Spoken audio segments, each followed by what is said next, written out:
This is Dimitri Lascaris reporting for the Real News Network from Montreal, Canada.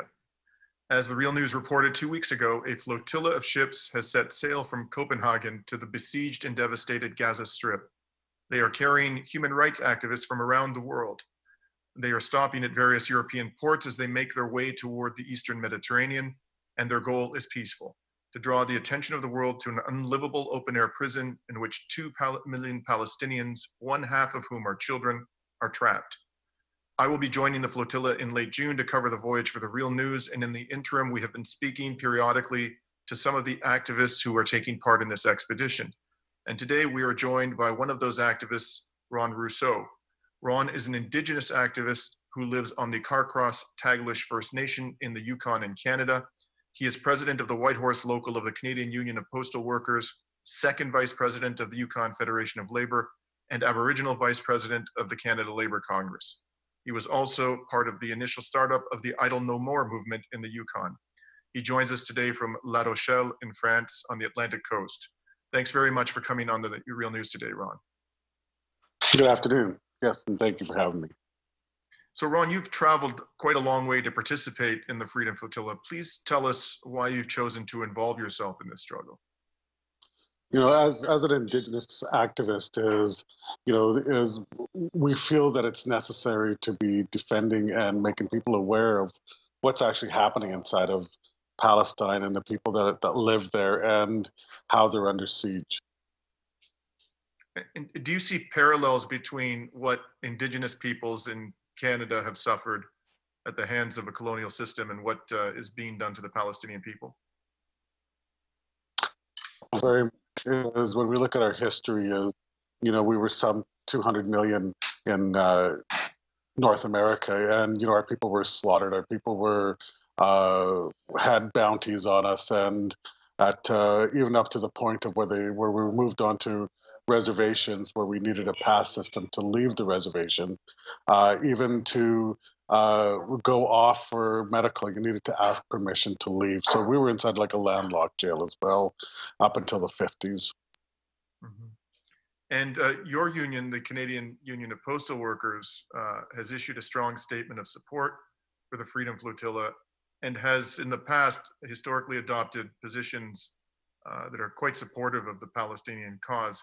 Could you tell us about the ways in which the Canadian Union of Postal Workers has supported your initiative and has supported more broadly the movement for Palestinian freedom? Through what's happened with myself within the union is the first article I read was probably 10 years ago. It was a full bulletin put out to all members that went out to every postal worker in Canada. And then I went to an intensive 4-week education for unionism, and we spent a whole day talking about Palestine, and that's where I went from going from traditional news to news that actually spoke about what was happening, and I was shocked, and I couldn't take it off my mind, and been following it all the way along and making sure that people understood what was going on with family, friends, and everybody I talked to.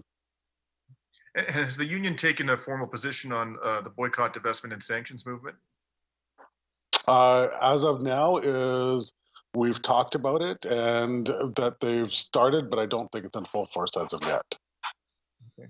And when your vessel arrived, I think it was within the past day or so in La Rochelle, how were the crew and passengers of the vessel received by the local residents of La Rochelle? Oh, we had a great, when we arrived, there was a lot of people that were out, lots of flags. It was getting dark, but still there was probably 40 people out with flags and cheering and song, and came out to welcome us and gave us a really warm welcome. And finally, Ron, what do you hope this particular expedition will accomplish for the Palestinian cause?